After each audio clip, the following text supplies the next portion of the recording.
सो welcome students, BCom part first.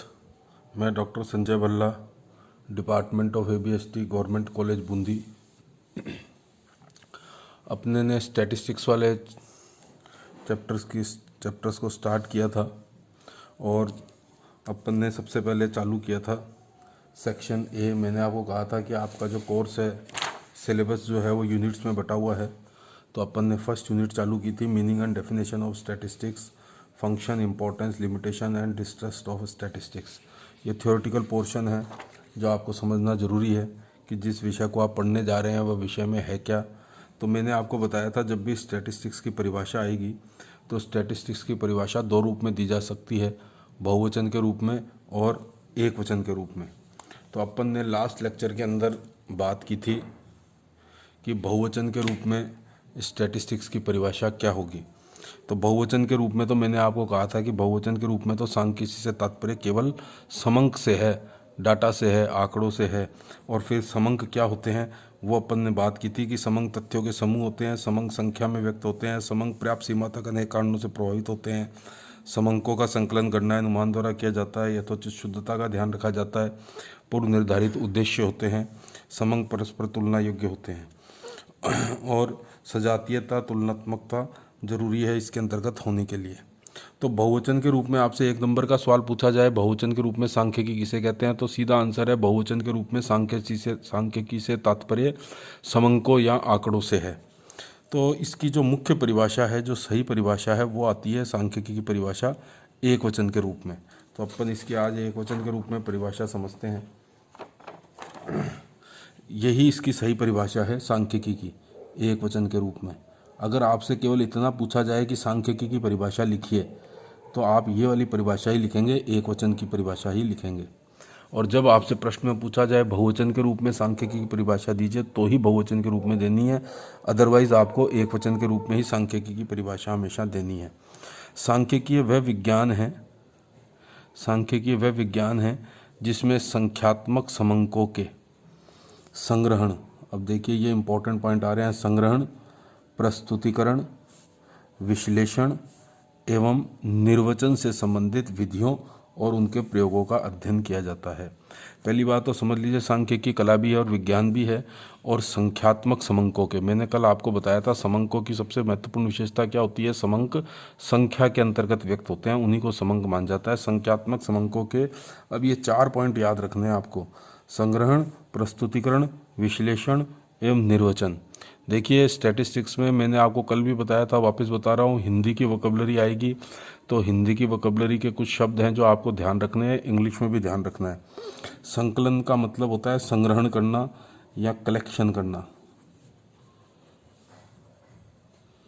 तो देखिए अब स्टैटिस्टिक्स में कलेक्शन, किसका कलेक्शन, संख्यात्मक समंकों के संग्रहण, संग्रहण का मतलब संकलन, संकलन का मतलब कलेक्शन।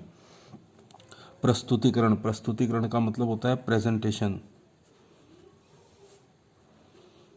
प्रेजेंटेशन। और विश्लेषण का मतलब होता है एनालिसिस। और निर्वचन का मतलब होता है इंटरप्रिटेशन।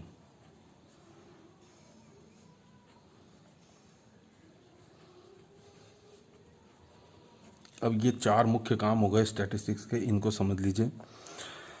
सांख्यिकी विज्ञान है जिसमें संख्यात्मक समंकों के संग्रहण, देखिए कि स्टैटिस्टिक्स में सबसे पहला काम जो किया जाता है वो किया जाता है समंकों का संकलन किया जाता है, संग्रहण किया जाता है, कलेक्शन किया जाता है। अब जब तक समंक इकट्ठे नहीं करोगे तब तक उसका कोई आगे कुछ कार्य नहीं कर सकते स्टैटिस्टिक्स में। तो संकलन करने के लिए देखिए अभी आपके आगे जाके आएंगे कि कुछ तो होते हैं प्राथमिक समंक, ये आगे के चैप्टर में आएगा, कुछ होते हैं द्वितीयक समंक, प्राइमरी डाटा, कुछ होते हैं सेकेंडरी डाटा। प्राइमरी डाटा वो होते हैं जिनको पहली बार इकट्ठा किया जाता है, वो प्राइमरी डाटा है। सेकेंडरी डाटा, द्वितीयक समंक, वो समंक होते हैं जो पहले किसी ने एकत्रित किए थे परंतु अपन अपने काम के लिए उनको एक बार फिर से यूज़ कर लेते हैं, वो द्वितीयक समंक होते हैं। तो संकलन किया जाता है। संकलन में भी मैंने आपको बताया था कि या तो गणना के द्वारा होगा संकलन, या कई बार ऐसे समंक होते हैं कि जिनकी गणना नहीं की जा सकती तो उनका क्या लगाया जाता है, अनुमान। जैसे मान लो एक कक्षा में 50 विद्यार्थी हैं, आपको ये पता करना है कि उनकी औसत हाइट कितनी है, एवरेज हाइट कितनी है। तो आपने 50 विद्यार्थियों की एक एक करके हाइट नाप ली। तो आपने समंक इकट्ठे करे। समंक किसके आधार पर इकट्ठा करे? आपने गणना के आधार पर गणना करी। 50 विद्यार्थियों की हाइट एक एक करके नाप ली, तो आपने कैलकुलेट कर लिया, गणना कर ली। अब मान लीजिए कोई सभा हो रही थी बहुत बड़ी, किसी मिनिस्टर की, किसी नेताजी की सभा हो रही थी। उस सभा में 20,000 आदमी आए या 22,000 आदमी आए या 23,000 आदमी आए या 25,000 आदमी आए, कैसे गणना करोगे आप? तो उसके लिए अपन गणना नहीं कर सकते, तो उसके लिए अपने को क्या लगाना पड़ता है? अनुमान लगाना पड़ता है। जैसे कोई भूकंप आया तो कितने व्यक्ति उस भूकंप से प्रभावित हुए, तो आप एक एक व्यक्ति की गणना नहीं कर सकते। तो ऐसी स्थिति में समंक किसके द्वारा एकत्रित किए जाते हैं? अनुमान के द्वारा, एस्टीमेट के द्वारा। तो देखिए, सबसे पहला काम समंकों का संकलन किया जाता है, कलेक्शन किया जाता है। कलेक्शन या तो गणना के आधार पर किया जाएगा या अनुमान के आधार पर किया जाएगा। और समंक प्राय करके प्राथमिक और द्वितीयक दो प्रकार के होते हैं। समंकों को जब आपने इकट्ठा कर लिया, इकट्ठा करने के बाद में उनका प्रस्तुतिकरण, प्रेजेंटेशन करना भी बहुत अति आवश्यक है, जिससे कि वो समंक समझ में आ सके। मान लो आपने 1,000 विद्यार्थियों के या 5,000 विद्यार्थियों के समंक इकट्ठे करे, तो अब उन समंकों को, 5,000 विद्यार्थियों के समंकों को इकट्ठा करने में आपका पूरा रजिस्टर भर गया। अब उस समंक पूरे रजिस्टर को देखकर आप क्या निष्कर्ष निकालोगे? कोई भी निष्कर्ष नहीं निकाल सकते। तो ऐसी स्थिति में उन जो इकट्ठे किए हैं आपने समंक, उन समंकों का वर्गीकरण करना आवश्यक होता है, क्लासिफिकेशन, या उनको सारणी के अंदर बनाना आवश्यक होता है, टेबुलेशन, सारणीयन। ये आपके चैप्टर हैं, आगे चैप्टर अपन वर्गीकरण का चैप्टर पढ़ेंगे। क्लासिफिकेशन, टेबुलेशन, यानी जो आपने समंक इकट्ठे करे हैं उनको आपको प्रेजेंट करना है, प्रस्तुत करना है। प्रस्तुत करने के लिए आपको उनका क्लासिफिकेशन भी करना पड़ेगा, टेबुलेशन भी करना पड़ेगा, टेबल के अंदर भी बनाने पड़ेंगे, वर्गीकृत भी करने पड़ेंगे, जिससे कि वो समझ में आ पाएँ। वरना तो खाली समंक बिल्कुल भी समझ में नहीं आते। फिर उसके बाद में नेक्स्ट पॉइंट आता है उन समंकों का एनालिसिस करना, उन समंकों का विश्लेषण करना। विश्लेषण करने के लिए बहुत सारी तरीके हैं जो अपन आगे जाके पढ़ेंगे। उनका mean, mode, median, dispersion, skewness, correlation, regression, है ना, इंटरपोलेशन, एक्सट्रापोलेशन, ये सारे आगे की विधियां हैं जो आपके चैप्टर्स के अंतर्गत सारी विधियां आएंगी। मीन, मोड, मीडियन भी आपके कोर्स में है, डिस्पर्शन भी आपके कोर्स में है, स्क्यूनेस भी आपके कोर्स में है, कोरिलेशन भी आपके कोर्स में है, टाइम सीरीज भी आपके कोर्स में है। तो वो सारी किस चीज़ की विधियां हैं? विश्लेषण करने की विधियां हैं, जिससे विश्लेषण के अंतर्गत अपन उससे फिर रिजल्ट निकालेंगे। और लास्ट में अपन विश्लेषण करने के बाद क्या करेंगे? निर्वचन। निर्वचन का मतलब इंटरप्रिटेशन, इंटरप्रिटेशन का मतलब उसका आपको निष्कर्ष निकालना है। लास्ट में आप उससे क्या निकालोगे?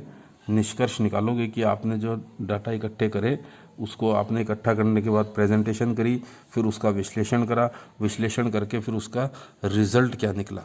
और ये रिजल्ट निकालने का काम बहुत योग्यता और निपुणता का काम है, और ये विशेषज्ञ के द्वारा ही किया जाना चाहिए, वरना गलत या भ्रमात्मक निष्कर्ष भी प्राप्त हो सकते हैं।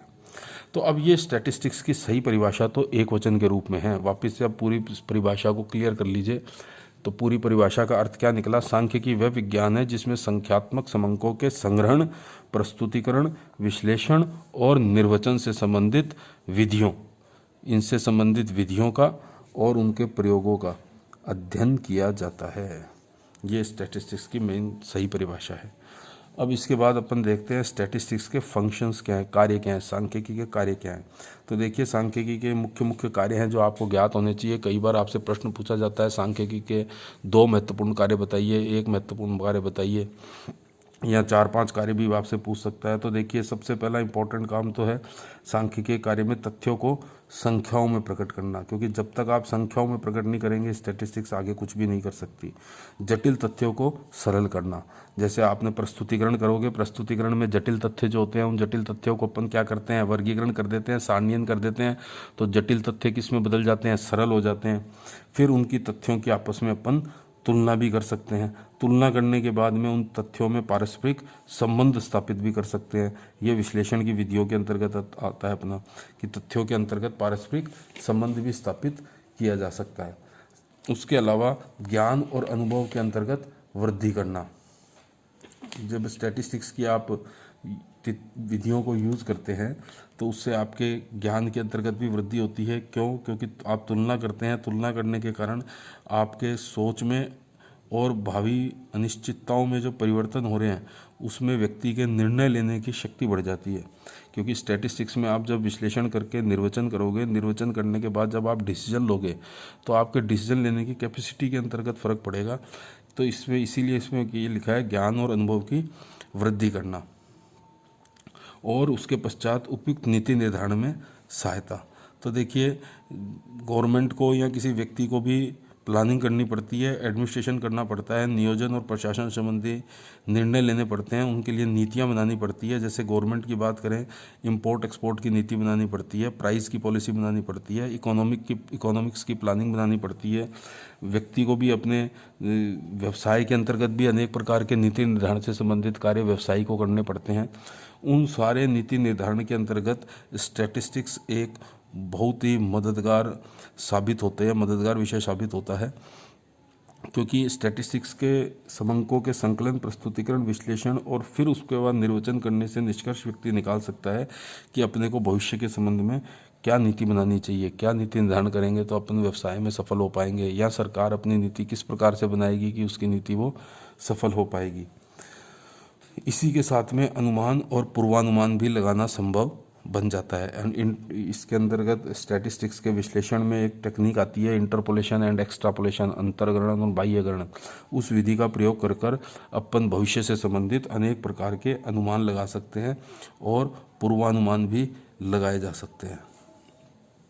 जैसे एक व्यवसायी है, वो व्यवसायी अपने पिछले साल की बिक्री के आधार पर और अपने जो कंपटीटर हैं उनके डाटा के आधार पर भविष्य में होने वाली बिक्री का अनुमान लगाया जा सकता है।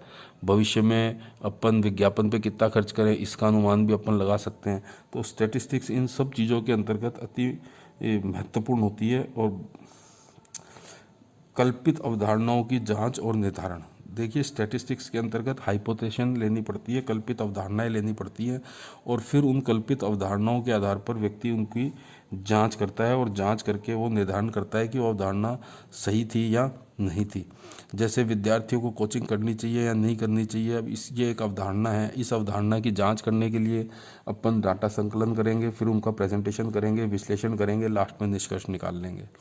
गाय को अच्छा आहार देने से उनके दुग्ध मात्रा में वृद्धि होती है या नहीं होती, इस बात का निर्धारण करना है। ये एक अवधारणा है, कल्पित अवधारणा। तो इसको जांच करने के लिए अपन डाटा एकत्रित करेंगे, प्रस्तुतिकरण करेंगे, विश्लेषण करेंगे और फिर रिजल्ट निकाल लेंगे। तो स्टैटिस्टिक्स में कोई अवधारणा, एक कल्पित अवधारणा लेनी पड़ती है।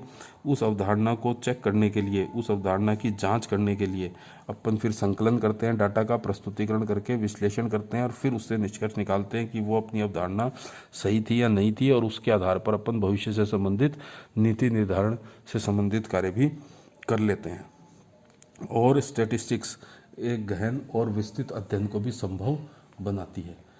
अपन किसी भी समस्या की प्रकृति क्या है, वो कितनी गंभीर है, इन समस्त तथ्यों का उत्तर जो है वो स्टैटिस्टिक्स की सहायता से प्राप्त कर सकते हैं और उसकी गहन और विस्तृत अध्ययन भी किया जा सकता है। तो ये स्टैटिस्टिक्स की एक वचन के रूप में मुख्य परिभाषा थी। ये स्टैटिस्टिक्स के मुख्य कार्य थे जो आपने समझे। इसी के साथ में इसमें एक आता है इम्पॉर्टेंट पॉइंट है, सांख्यिकी की उपयोगिता और महत्व क्या है, इम्पोर्टेंस ऑफ स्टैटिस्टिक्स क्या है, और सांख्यिकी की सीमाएं यानी सांख्यिकी की कमियां क्या क्या हैं। तो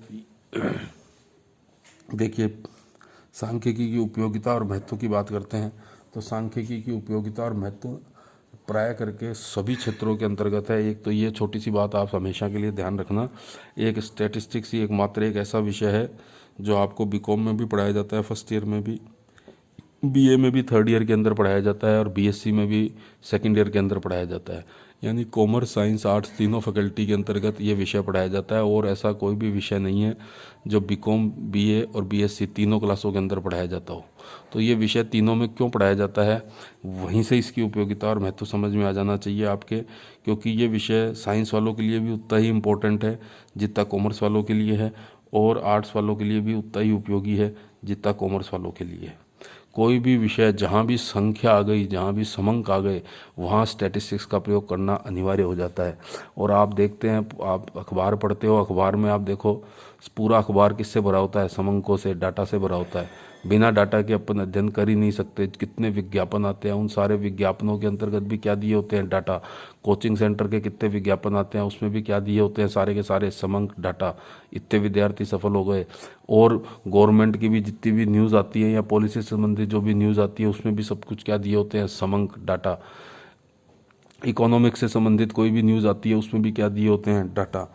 तो देखिए, कोई भी विषय हो, चाहे वो मेडिकल साइंस हो, चाहे वो कृषि हो, चाहे वो आपका बैंकिंग सेक्टर हो, चाहे वो ट्रांसपोर्ट से संबंधित हो, चाहे इंश्योरेंस से संबंधित हो, चाहे पॉलिटिक्स से संबंधित हो, चाहे साइंस का कोई भी सब्जेक्ट हो, मैथ्स हो, चाहे केमिस्ट्री हो, चाहे फिजिक्स हो, चाहे जूलॉजी हो, चाहे वो कॉमर्स से संबंधित मैनेजमेंट का पेपर हो, चाहे एडमिनिस्ट्रेशन का पेपर हो, चाहे ऑडिटिंग का पेपर हो, हर विषय के अंतर्गत स्टैटिस्टिक्स उपयोगी है।